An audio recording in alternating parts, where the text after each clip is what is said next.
दोस्तों नमस्कार, सभी का स्वागत है पर्वतजन डिजिटल पर। मैं हूं आपके साथ विजय रावत। इन दिनों उत्तराखंड में आपने देखा होगा किस प्रकार से यूके SSC भर्ती घोटाला जो हुआ है, उसके बाद विधानसभा बैकडोर घोटाला, उसके बाद सहकारिता घोटाला आप सभी ने देखा होगा। और ऐसे ही इस कदर एक और घोटाले से हम आपको परिचय करवाएंगे कि किस प्रकार से जिन व्यक्तियों ने 10वीं 12वीं व ग्रेजुएशन भी नहीं किए वो गैजेटेड ऑफिसर बने हुए बैठे। राज्य संपत्ति विभाग का ये टोटल मामला है। हमारे साथ उत्तराखंड क्रांति दल के केंद्रीय प्रवक्ता अनुपम खत्री जी हैं, जिन्होंने ये यूकेडी की तरफ से मामला उठाया। क्या कुछ ये मामला था, कितना गंभीर ये मामला है, जरा आप इसको समझिएगा और इस पर विचार जरूर कीजिएगा कि उत्तराखंड में ये हो क्या रहा है। आखिर उत्तराखंड ऐसा स्टेट बन गया है जहां पर भर्ती घोटाले से लेकर तमाम ये घोटाले केवल इस नए उत्तराखंड में देखने को मिल रहे हैं। अनुपम जी, सबसे पहले तो आपका बहुत बहुत स्वागत है सर। आपने एक नया घोटाला उठाया राज्य संपत्ति विभाग का। जब हमारी बात हो रही थी तो आप कह रहे थे कुछ ऐसे गैजेटेड ऑफिसर बन गए हैं जिन्होंने 10वीं 12वीं भी ढंग से पास नहीं करी है। कितने ये नाम है और क्या कुछ ये पूरा मामला है? देखिए, जो जानकारियां हमें आरटीआई के द्वारा प्राप्त हुई और विभाग के अंदर से हमें मिली हैं, वो जानकारियां तो सीधे सीधे यही दर्शा रही हैं कि ये जितने भी गस्टेड ऑफिसर बने बैठे हैं ये सारे के सारे अनपढ़ हैं। अच्छा। इनकी पढ़ाई इस तरह की हो नहीं सकती, क्योंकि मज़े की बात यह है कि मार्कशीट्स बड़ी विचित्र तरीके से बनी है। किसी की 2 महीने में ग्रेजुएशन से पोस्ट ग्रेजुएशन हो गई है, किसी की मार्कशीट 1983 की है और उसमें वाटर मार्क्स हैं वो कंप्यूटर से निकली हुई है, जबकि उत्तर प्रदेश में 1983 में तो कंप्यूटर्स आए ही नहीं थे। और किसी की मार्कशीट है तो उसमें अंक तालिकाओं में बड़ी गड़बड़ी है, उसके हायर परसेंटेज नहीं दिखा रखे, उसमें उसने कितने में से कितने प्राप्त करे। तो ये देख के ही पहली दृष्टि में सीधे सीधे फेक मार्कशीट्स दिखती हैं। अब अगर मार्कशीट्स ही फेक हैं तो आप उन्हें पढ़ा लिखा कैसे कह सकते हैं? लेकिन मज़े की बात यह है कि जब से उत्तराखंड का गठन हुआ और ये अस्थाई कर्मी के रूप में उत्तराखंड में आए, उसके बाद पूरा एक पीरियड चला जिसमें अस्थाई से स्थाई ये हुए हैं। उसमें इन्होंने कोर्ट से भी अपनी को कुछ चीज़ें दिखाई कि हमने कोर्ट से फलानी रेट से अपने आप को स्थाई कर लिया, जबकि वो भी साक्षी मौजूद नहीं है। तो गड़बड़ियाँ तो बहुत सारी राज्य संपत्ति में हैं। उसी गड़बड़ियों को लेके ही हम बात कर रहे हैं। इनमें जो मुख्य नामों की सूची है अभी हमारे पास, वैसे तो ये काफ़ी लोग हैं, लगभग मैं मानता हूँ 200 से प्लस ऐसे लोग होंगे। जब गहनता से जांच की जाए तो उस जांच में बहुत सी अनियमितताएँ आएंगी। लेकिन ये कुछ नाम हैं जिनमें महेंद्र प्रसाद एक नाम है, चंद्रशेखर पांडे हैं, सतीश कुमार हैं, अनिल यादव हैं, त्रिलोक बाफेला हैं, मुन्ना प्रसाद हैं। मुन्ना प्रसाद जी इस समय बॉम्बे में बैठे हुए हैं। ये भी वरिष्ठ व्यवस्था अधिकारी हैं। इनके बेटे का जो स्थायी प्रमाण पत्र है वो स्थायी प्रमाण पत्र उत्तराखंड में बना है। अब ये तो बड़ी बात नहीं है, लेकिन मजे की बात यह है कि वो राज्य अतिथि गृह अनेक्सी के एड्रेस से बना है। अच्छा। और जब इसमें आरटीआई डाल के ये जानना चाहा कि भाई अनेक्सी में कितने लोग रहते हैं, तो जवाब में मुन्ना प्रसाद ही जो लोक सूचना अधिकारी थे उनका जवाब यह है कि ऐसी कोई जानकारी उपलब्ध नहीं है। इसमें भी एक लंबा जो है पूरा पीरियड चला। इसमें एक अधिकारी हैं पांडे जी, रविंद्र पांडे नाम है, उन्होंने थाना गढ़ी कैंट में तहरीर दी, वो तहरीर ही रह गई, एफआईआर रूप में दर्ज। किस पोस्ट पे हैं ये जितने भी अधिकारी हैं? ये सब अब गस्टेड ऑफिसर ही हो गए हैं। ये सब वरिष्ठ व्यवस्था अधिकारी हैं। अब जैसे मैं बात करता हूँ महेंद्र प्रसाद जी की, पहले मैं आपको इनकी एक मार्कशीट दिखाना चाहूँगा। देखिए, हम जब पढ़ाई करते हैं तो हमें एक टारगेट मिलता है कि हमारी टोटल जो है 600 में से हमें कितने मार्क्स लाने हैं या 400 में से कितने लाने हैं, उसी से परसेंटेज निकलती है। अब अगर आप इनकी मार्कशीट देखें तो हिंदी, जनरल मैथ्स और इंग्लिश और ये एग्रीकल्चर जनरल साइंस क्या लिखा है, इसमें इनकी जो टोटल है 244 का इनका टोटल है बस, और सेकंड डिवीज़न दे दी गई है।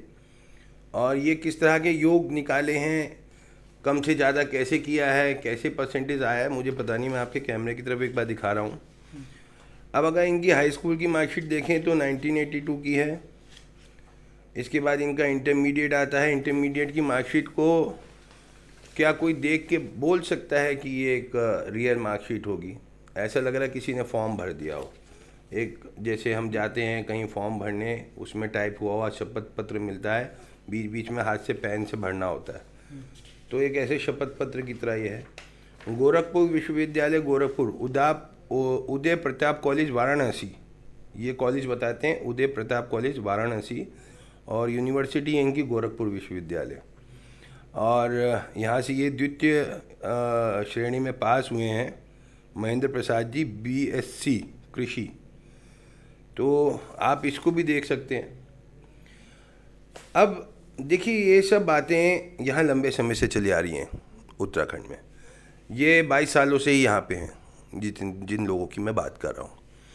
अब इनके पदोन्नतियाँ भी हुई, DPC भी हुई, लेकिन एक पत्र मेरे पास ऐसा है जो ये बताता है कि इनके अभिलेख, जो स्कूली अभिलेख हैं, इनके जो प्रमाण पत्र हैं विद्यालय के, वो आज तक जांचे नहीं गए हैं। ये विभाग का ही लेटर है जो मेरे हाथ में है, इसे मैं आपको पढ़ के भी सुना सकता हूँ। ये 22 सितंबर 2022 को जारी हुआ है। अवगत कराना है कि नव सृजित राज्य संपत्ति अनुभाग 3, जिसके अंतर्गत क्रमिकों, वाहन चालक को छोड़कर के अधिष्ठान का कार्य संपादित किया जाता है, पूर्ववर्ती अनुभाग द्वारा राज्य संपत्ति अनुभाग 3 को हस्तगत व्यक्तिगत पत्रावलियों के अवलोकन से संज्ञान में आया है कि राज्य संपत्ति विभाग में राज्य गठन के पश्चात उत्तर प्रदेश राज्य से उत्तराखंड राज्य को आवंटित कर्मचारियों अधिकारियों के नियुक्ति आदेश एवं शैक्षिक योग्यता, ध्यान दीजिएगा, शैक्षिक योग्यता आदि अभिलेख पूर्ण नहीं है और ना ही पठनीय स्थिति में है, मतलब पढ़ने की स्थिति में नहीं है। तो जो अभिलेख पढ़ने की स्थिति में ही नहीं है, उनके आधार पे कैसे ये लोग नौकरी करते चले आए, कैसे DPC हुई हैं इनकी। अब देखिए, महेंद्र प्रसाद जी के बारे में आपको मैं दिखाता हूँ। इनका कार्यालय ज्ञाप है।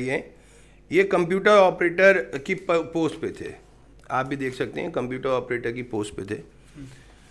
अब इनकी पदोन्नति होती है और ये पदोन्नति बन के व्यवस्थापक बन जाते हैं और इनका पे ग्रेड भी नो डाउट बढ़ जाता है।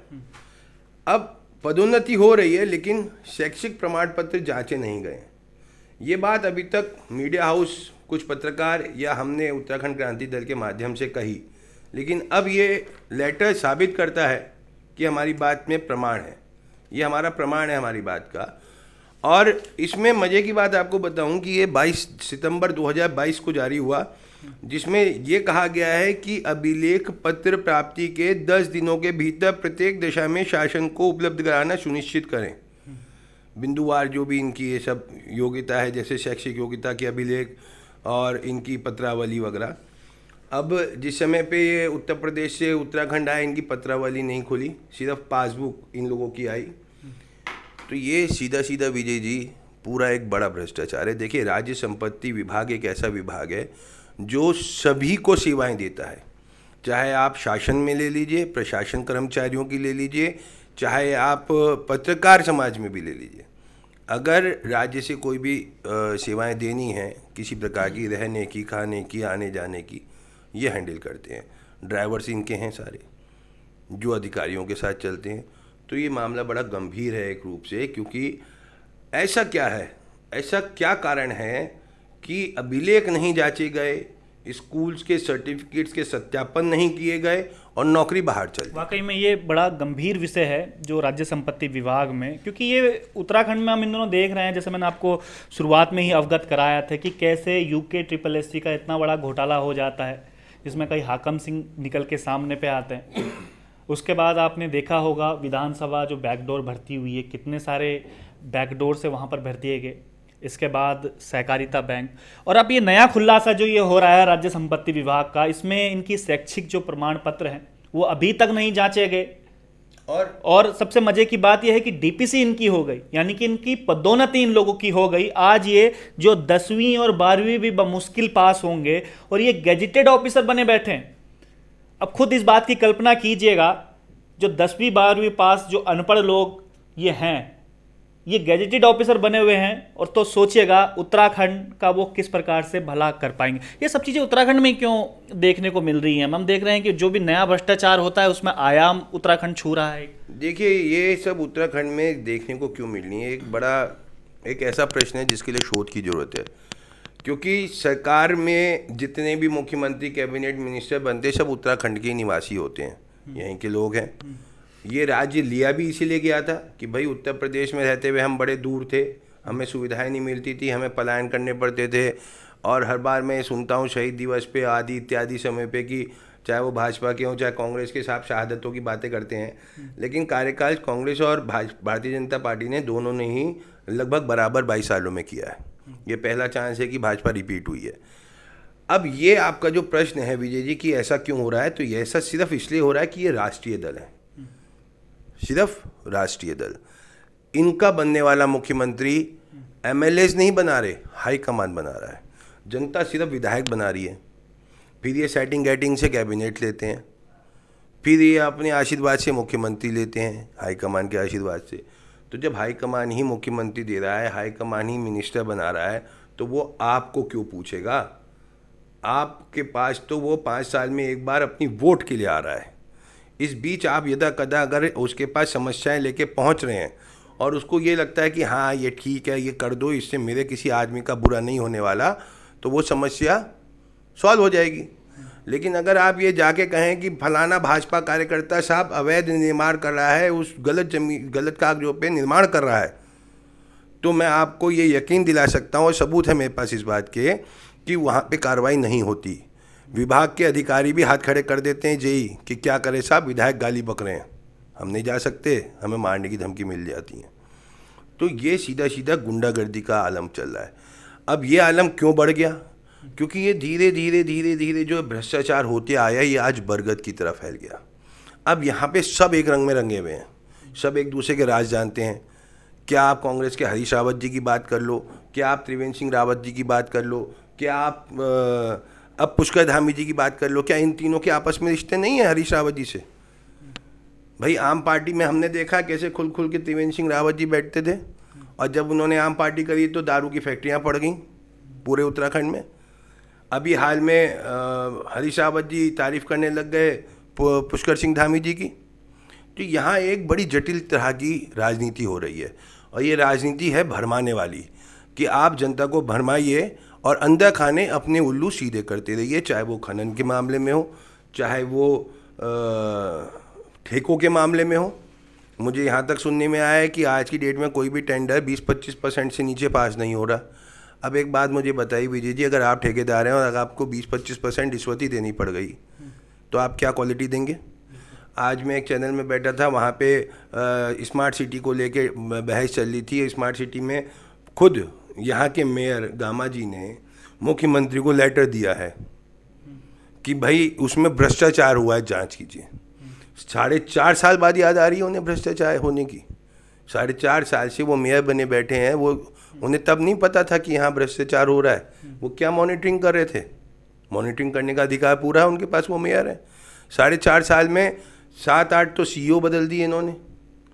तो आप ये समझिए कि ये जो सारा आपका ये जो सवाल है ना, ऐसा यहाँ उत्तराखंड में क्यों हो रहा है, इसका सबसे जो मेन वजह है वो ये वजह है कि यहाँ के जो लोग हैं, हमारे जो उत्तराखंडी वासी हैं, वो बहुत हद तक मैं कहूँगा जागरूक नहीं है राजनीति के आंतरिक मामलों को लेकर। जागरूक नहीं है, तभी ये हमें देखने को मिल रहा है कि गैजेटेड ऑफिसर बन गए हैं जिन्होंने 10वीं और 12वीं, जिसकी जो शैक्षिक प्रमाण पत्र जिनके हैं वो अभी संदेह के घेरे में। तो आगे अग्रिम क्या कुछ करने वाले हैं? क्या इसके बारे में जो उनके बड़े अधिकारी हैं उनको जांच के लिए दिया है, उनको लेटर वगैरह कुछ दिया है आपने, या आगे और कुछ क्या कुछ करने वाले हैं? देखिए, हमारा तो एक सीधा सा स्टैंड है यूकेडी का। जितने भी भ्रष्टाचार हैं प्रदेश के, जिन भी व्यक्तियों को ज़रूरत है हमारी, हम वहाँ पे खड़े हैं, हर भ्रष्टाचार के खिलाफ खड़े हैं। अब आप कहते हैं लेटर देना, हम ज्ञापन देना शुरू कर देते हैं, दे किसको? और जिसको भी दें वो सुधार कैसे करेगा? आप ये बताइए कि एक प्रेस कॉन्फ्रेंस करके आप ये खुलासा करते हैं, तो क्या स्वतः संज्ञान नहीं लेना चाहिए मुख्यमंत्री जी को? धाकड़ मुख्यमंत्री कहलाते हैं वो तो। उससे पहले वाले जीरो टॉलरेंस कहलाते थे, उससे पहले जो आए थे वो और आचार विचार वाले कहलाते थे।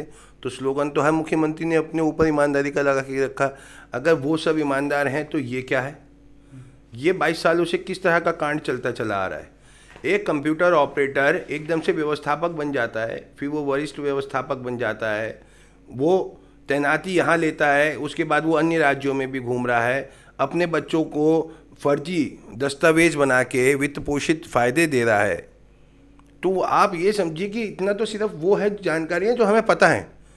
आंतरिक रूप से कितना बड़ा और क्या कुछ कर रहे होंगे, क्या पता ये लोग आपस में कितनी एक दूसरे के साथ तालमेल बना के चल रहे हैं। इनके कौन से मंत्रियों के राज इन राज्य संपत्ति अधिकारियों को पता है, क्योंकि ये लोग ड्राइवर रहे हैं, ये लोग बावर्ची रहे हैं, तो बावर्ची ड्राइवर्स वगैरह तो हमेशा अधिकारियों के और नेताओं के करीबी होते हैं।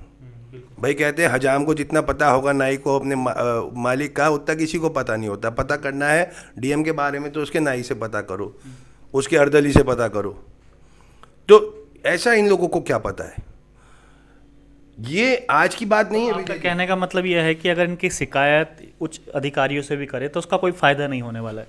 मुझे तो नहीं लगता, लेकिन हाँ, फायदा ना हो तो इसका मतलब ये नहीं कि हम जांचों को बंद कर दें। जांचें तो हमेशा, वही मेरा सवाल था कि आगे और क्या कुछ करने वाले हैं इसमें। देखिए, इसमें सबसे पहले तो हमें जो करना है, हमने 10 से 15 दिन का समय माना है। इन 15 दिनों के समय में हम ये इंतजार कर रहे हैं कि सरकार इस पे संज्ञान लेते हुए स्वतः ही अपने को पारदर्शी और जीरो टॉलरेंस साबित करे। नहीं साबित करती तो हमें उत्तराखंड क्रांति दल, हम सड़कों पे आ जाएंगे। हमारे लिए जनता जनार्दन है। सड़कों पे आने से काम चलेगा? मैं देख रहा हूँ कि लगातार लोग सड़कों पे ही हैं, चाहे वो बेरोजगारी की बात कर लें, चाहे वो भर्ती संबंधी बात कर लें, जो अभी तक जिनको भर्तियों में जिनको मिला नहीं है मौका, वो भी सड़कों पर हैं। तो तमाम सड़कों पर हैं। उत्तराखंड क्रांति दल भी अगर सड़कों पे आ जाएगा तो इससे क्या कुछ फर्क पड़ने वाला है आपको लगता? देखो, अगर इतिहास उठा के देखोगे ना विजय आप, तो आज़ादी भी सड़कों पे उतर के ही मिली थी। अपने उत्तराखंड का इतिहास उठाओगे तो उत्तराखंड भी सड़कों पे ही उतर के मिला। समय लगा, शहादतें हुई। जब तंत्र सारा भ्रष्ट हो जाएगा तब आप किसके पास जाओगे न्याय के लिए? भाई आप डीएम हैं, आपने अपने अधीनस्थ कर्मचारी के ऊपर एक्शन लेना है। मैं आपके पास एप्लीकेशन लेके आया, आपने एक्शन नहीं लिया। मैं आपके इससे ऊपर वाले अधिकारी के पास, चीफ सेक्रेटरी के पास पहुंच गया, उसने एक्शन नहीं लिया।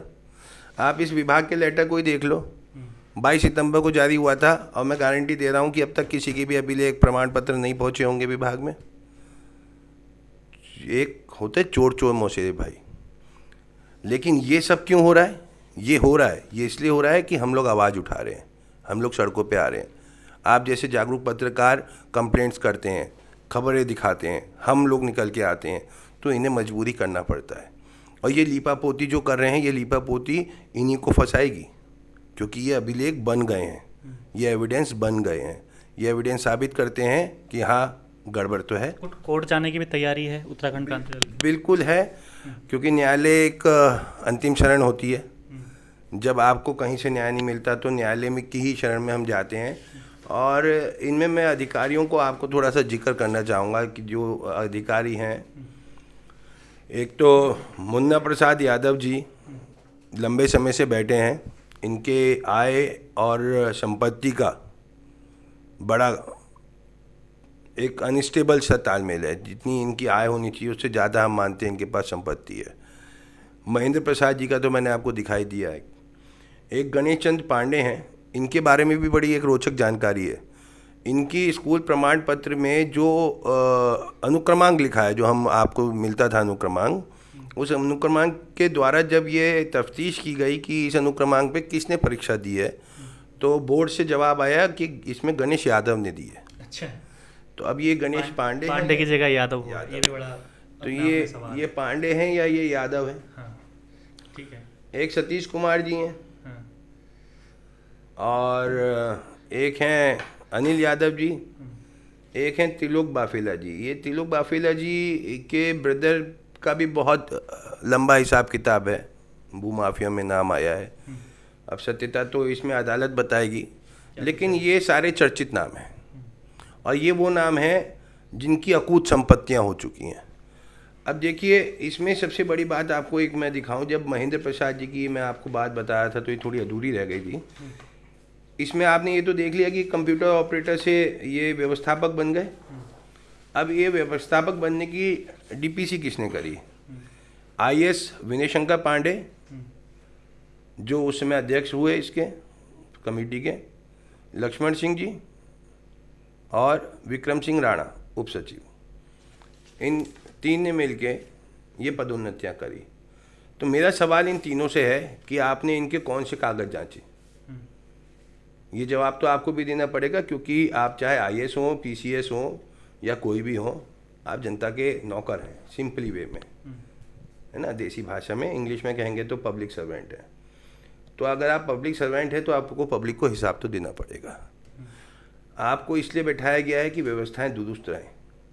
आप इसलिए बैठे हैं कि आप पारदर्शिता से काम करें। आपकी तनख्वाहें मोटी हैं, आपको सारी प्रकार की व्यवस्थाएं हैं, इलाज से रहकर रहना, खाना, गाड़ी, मोबाइल फ़ोन, आपके बच्चों की पढ़ाई, ये सब आपको सरकारी कोष से मिल रहा है। और ये सरकारी कोष हम लोगों की जेब से जाता है। मैं नहीं मानता कि भारत में सिर्फ 2% या 5% टैक्स पे ही है। भारत का एक एक मजदूर टैक्स पे ही है। इवन जो भिखारी भीख लेके घर जाता है, उस भीख से जब वो तेल खरीद के लाता है, नमक खरीद के लाता है, तो वो टैक्स दे रहा है उस रूप में।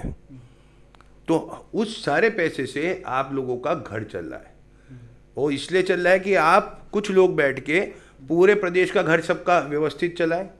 लेकिन अगर इस तरह के कृत्य होंगे तो सवाल बिल्कुल उठेंगे, और सवाल उठेंगे तो जवाब तो सबको देने होंगे। जवाब सबको देने होंगे। तो बड़ा ही गंभीर एक विषय अनुपम खत्री जी ने उठाया है कि किस प्रकार से जो राज्य संपत्ति विभाग है, 8 से 10 लोग ऐसे हैं जिनकी जो शैक्षिक प्रमाण पत्र है वो अभी तक संदेह के घेरे में, और विभाग इसके ऊपर कुछ भी कार्रवाई नहीं कर। तो उम्मीद है कि जो लेटर विभाग ने जारी किए हैं कि इतने दिनों के अंदर वो अपनी शैक्षिक जो प्रमाण पत्र है उसका वेरिफिकेशन वो करवाएं। तो उम्मीद है कि जो विभाग है वो करवाएगा, वरना उत्तराखंड क्रांति दल का सीधा सीधा अल्टीमेटम है कि वो सड़कों पे उतरेंगे और उसके बाद वो कोर्ट का भी रास्ता इसमें अपनाएंगे। तो आज के लिए इतना ही। आप देख रहे थे आपका अपना प्रवचन डिजिटल।